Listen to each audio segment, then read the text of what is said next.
Graça e paz, meu irmão, gratidão damos a Deus pelo lindo e maravilhoso dia, né? O dia de expectativa, de paz, um dia que a gente pode fazer com que ele seja útil e produtivo ao Senhor, ou um dia que a gente pode desperdiçar para viver os nossos próprios prazeres, a nossa própria vontade. E acredite, essa segunda opção é uma segunda opção que não vai ser boa para a tua vida, senão no momento da prática, da vivência, mas certamente para um futuro, porque a nossa vida é para viver para o Senhor. Você crê nisso? Você acredita nisso?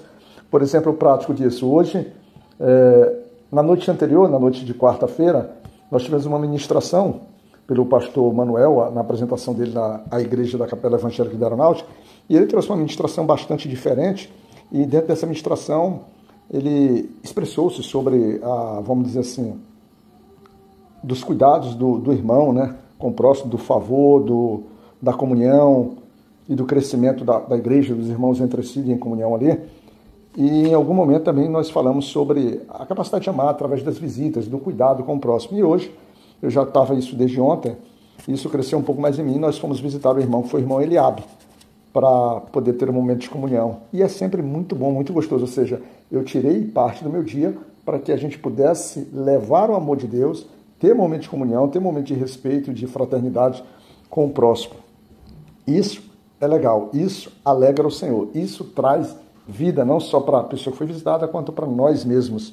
Nós damos e recebemos, e se olharmos com muito carinho, talvez recebemos até muito mais do que oferecemos. E maravilha! A nossa meditação de hoje está no livro de Provérbios. E Provérbios, irmãos, é um desafio muito grande, porque Provérbios, ele no mesmo Provérbios, ou no mesmo capítulo, às vezes ele envolve assuntos diversos. Nós veremos hoje o capítulo 6, que nesse capítulo 6 ele vai falar contra, vamos dizer assim, te advertir quando você é fiador, ele vai falar contra a tua preguiça, né, a tua procrastinação, ele vai falar contra a maldade do teu coração e vai falar também sobre o próprio adultério, que foi um objeto que nós tratamos ontem. Como nós tratamos ontem sobre adultério, que é um pecado que é muito destrutivo, irmãos. Inclusive, eu me citei como casos específicos, né,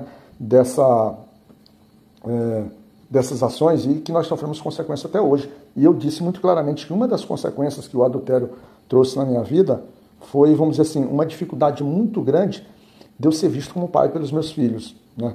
Por mais que a gente se esforce, por mais que a gente tente reparar, mas às vezes os corações dos nossos filhos, mesmo agora eles sendo adultos, sendo responsáveis pela restauração da própria vida deles, da comunhão deles com Deus, eu acabo, vamos dizer assim, sendo uma pedra no tropeço deles ainda. Mas Deus há de reparar tudo isso, a gente tem trabalhado, tem se esforçado naquilo que está ao nosso alcance, e o Senhor, mesmo no seu senso de justiça, que ele aplica a sua justiça, e a gente tem que estar sujeito a receber disso, e a justiça do Senhor é sempre boa e benéfica para a gente, ele há, de dentro desse senso de justiça, me trazer paz e trazer momento de comunhão, e essa celebração entre pais e filhos que eu tanto almejo em relação aos meus. E nesse livro de Provérbios, a gente vai escolher, então, trabalhar o nosso devocional na primeira parte, que é do versículo 1 até o versículo 5, que é a parte que fala sobre o fiador. As outras partes são importantes, poderiam ser objeto de devocionais até separados, mas como nós estamos fazendo um capítulo por dia, nós precisamos escolher um tema específico. Então nós falaremos sobre o que está lá no versículo 4, ele diz assim, do capítulo 6, não deis sonos aos teus olhos, nem repouso as tuas pálpebras. Nossa! Como eu não vou dar sono aos meus olhos e nem repouso às minhas pálpebras? Se por diversas vezes que eu estou cansado, eu preciso descansar. Mas aqui, Salomão, dentre os conselhos, está dando para os seus filhos, ou para o seu filho, ou até mesmo para o seu povo, ou para mim, já que esse conselho chega até mim, ele está dizendo assim, irmão, meu filho, é preciso sabedoria, é preciso discernimento e é preciso principalmente prudência para que a gente possa viver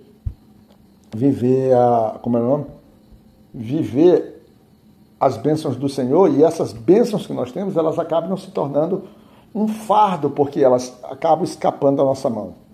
E o desafio aqui, ele está falando, veja só, ele está dizendo que você deve ser prudente. A ideia é prudência. A ideia é você ter cuidado. A ideia é você analisar a situação com sabedoria, com discernimento, com maturidade. A ideia é que você não se deixe levar pela situação que não é sua, é de seu irmão. E a Bíblia nos ensina que nós devemos ter compaixão, nós devemos ter cuidado e nós devemos ajudar os nossos próximos. Você tem dúvida que a Bíblia fala isso? Mas a Bíblia fala isso, mas aqui, nesse livro de Provérbios de Salomão, ele, já no versículo 1, ele diz assim, filho meu, se ficares por fiador do teu companheiro, se destes na tua mão estranho, ele enredaste-te com as palavras da tua boca, prendeste-te com as palavras da tua boca.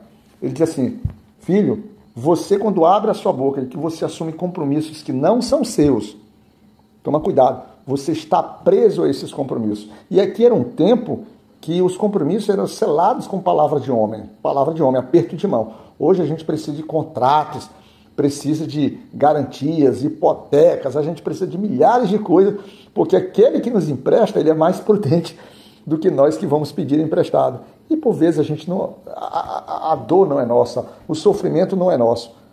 Mas eu não posso me omitir.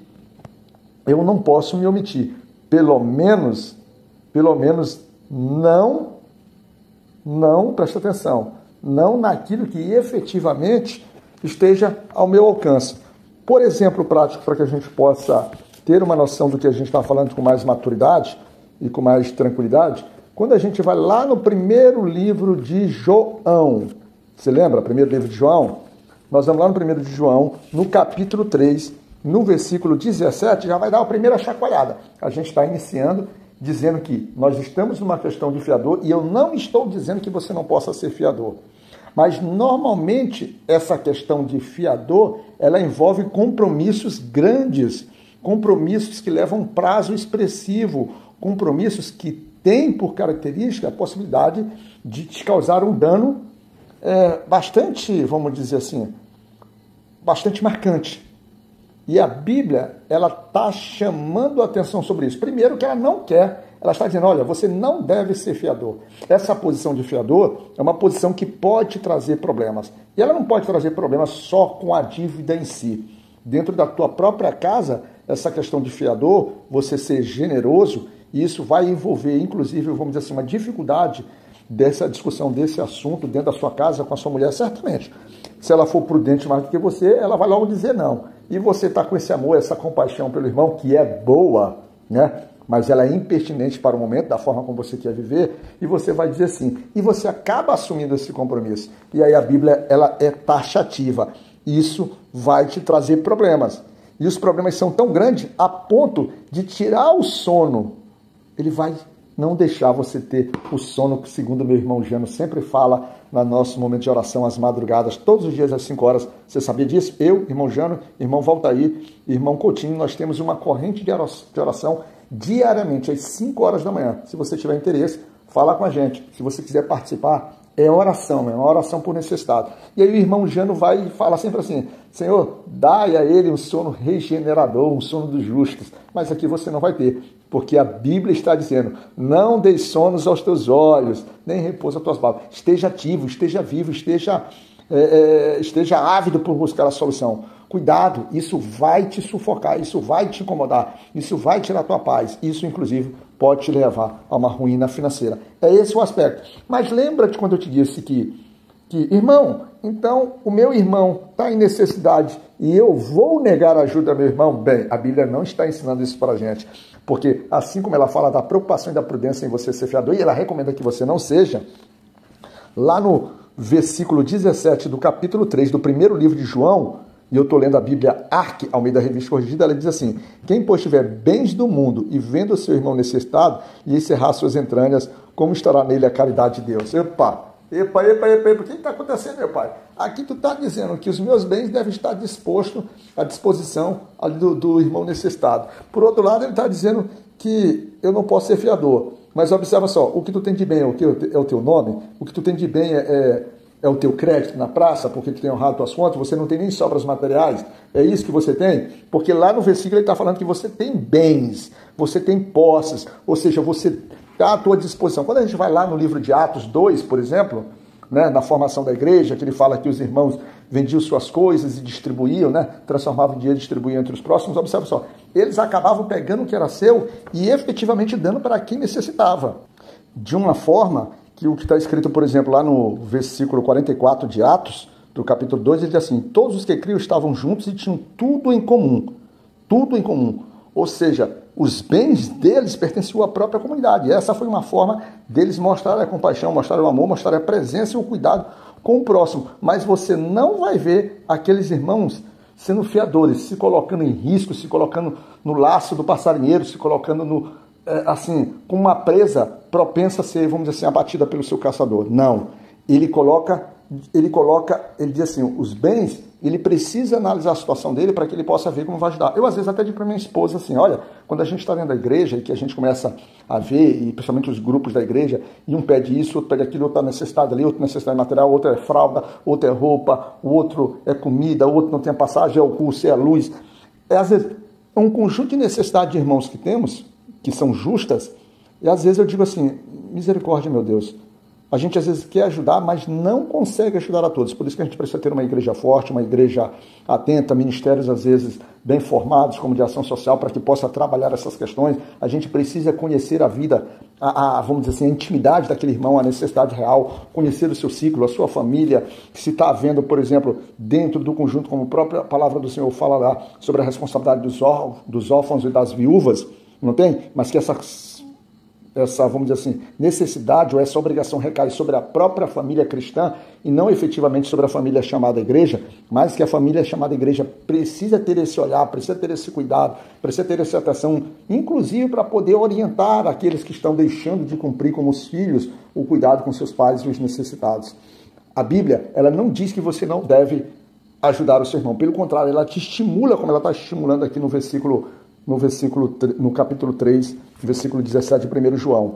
Você deve compartilhar, você deve dividir, você deve, vamos dizer assim, atender, você deve cuidar. E ele deixa isso como uma necessidade, uma ordem. E no final ele diz assim, e que é interessante que lá no final ele diz assim, como estará nele a caridade de Deus? Ou seja, como o irmão que assim não faz, como ele poderá dizer que ele tem caridade? E essa caridade ele está dizendo que o amor de Deus está nele. Você pode se perguntar para si próprio o que você tem feito pelo seu irmão. Mas observe que a gente está pegando um ponto sobre ser fiador lá de Provérbios, por um outro ponto, por uma outra visão, que é uma visão agora de amor, de cuidado, de zelo, de compaixão. Se por um lado ele diz que você não deve ser precipitado, imprudente, maluco, apressado, né, de decisões como assumir um compromisso pesado pelo teu irmão, que por vezes esse irmão pode ser inclusive irresponsável.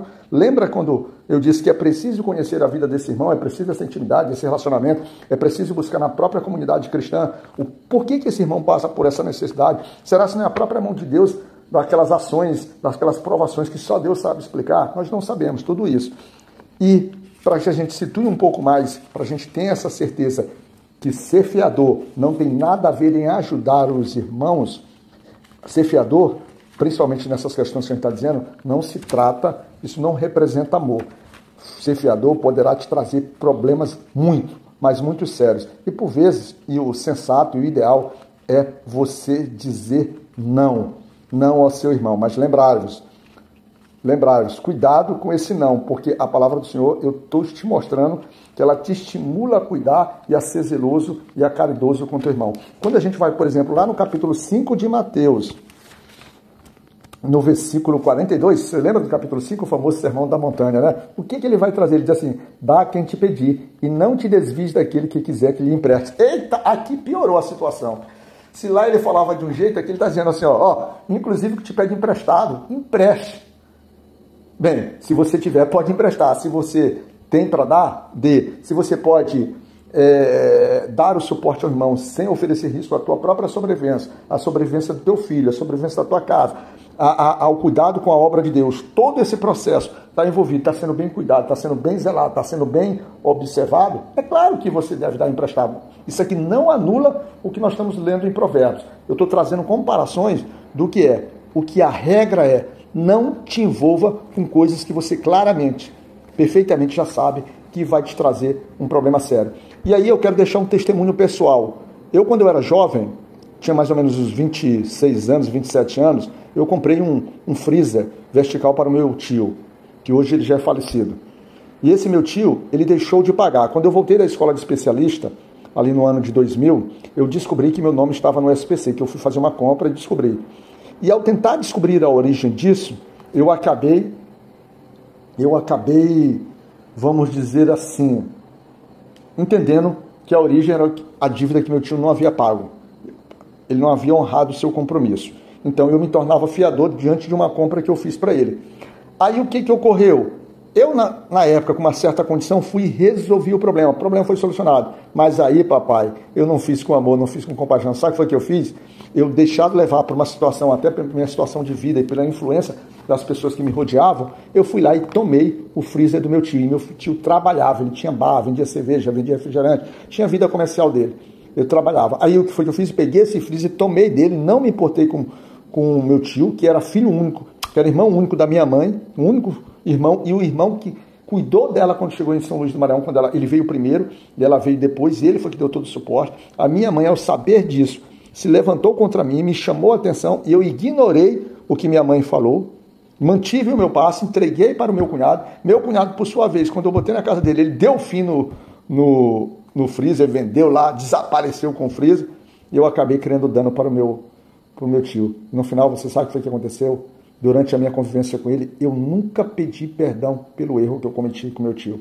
E ele acabou falecendo. E hoje eu estou aqui te relatando isso, essa falta de compaixão, te mostrando a realidade, o quanto às vezes você ser fiador pode te representar um dano. Eu poderia ter ajudado meu tio. De fato, eu poderia ter comprado, eu poderia ter dado, eu poderia ter feito, inclusive ter assumido a solução, que eu tive a capacidade de solucionar o problema, ter solucionado. Mas olha o dano familiar que essa posição de fiador, junto com a forma talvez irresponsável, ou a forma, vamos dizer assim, de necessidade que meu tio vivia, e eu não tive uma percepção moral, não tive uma percepção social, e nem mesmo um amor espiritual pelo meu tio de forma adequada. Ele morreu sem eu pedir perdão a ele. E essa forma, quando eu conto aqui isso para vocês, é uma forma meio suplicando a Deus, para que Deus possa dizer assim: pai, eu não consegui pedir perdão a quem eu deveria ter pedido, mas eu estou usando o meu exemplo de erro para que outras pessoas não cometam o mesmo. Mas que olhe no livro de Provérbios, olhe na Bíblia como um todo, que é a tua palavra, que tu tem a direção e tu tem como agir. A gente só precisa buscar em ti. Fica na graça de Deus, Pai Todo-Poderoso e Misericordioso, que Deus nos sustente nas nossas necessidades e cuide da gente com sua misericórdia. Que Deus nos cuide, meu irmão.